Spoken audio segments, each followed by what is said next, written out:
So ayan po ang kanyang order, 4 na box D12 mid-high full range. Pero ito lang po ang dalawa ang may laman.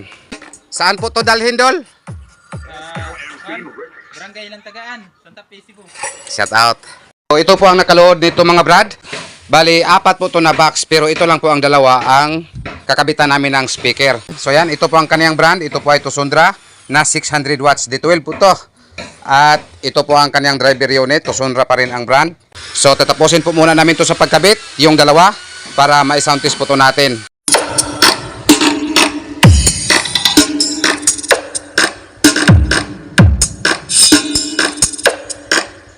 So yo, what's up mga brad? So ngayon may isa sound test na naman po kami.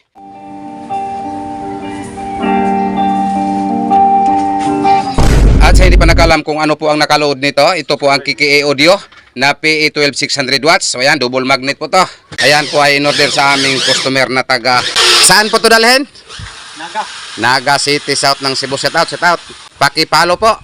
Ano pong pangalan sa page ninyo? Tolits Mechanic. Tolits Mechanic, pakipalo po. Ipagpatuloy po muna namin to sa pagkabit para mapakinggan po natin yung sound test nito. Pagkatapos po ito ma-set up.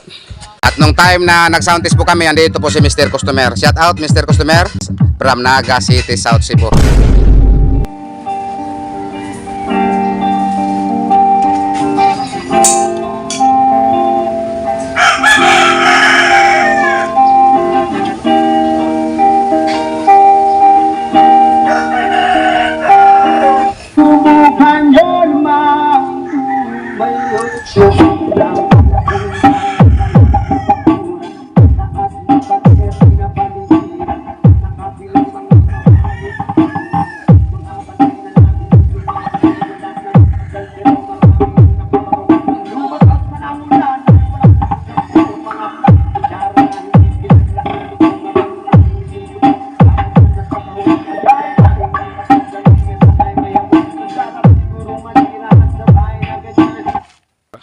At ito po ang time na patungo na po siya pauwi.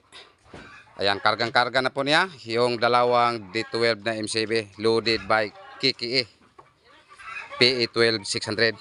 Ayan, meron nang dala. Meron na pong malamig. So yo, what's up mga brad? Ilan lang po ang box na makikita ninyo dito sa ating video ngayon. Alam ninyo kung bakit. Dahil hindi po muna kami gagawa ng mga speaker box. 3 araw po hanggang ngayon. Dahil ito po muna ang inuna namin. Nilipat po muna namin ang gawaan namin ng mga speaker box dito. Ibig sabihin, nag-extension po kami dito. So ayan, medyo malaki po to kaysa dati po naming gawaan. Pero lapit lang naman to, galing sa gawaan namin dati. Kaya ito lang po muna ang mga speaker box na makikita ninyo sa ngayon. Bukas gagawa na naman po kami ulit.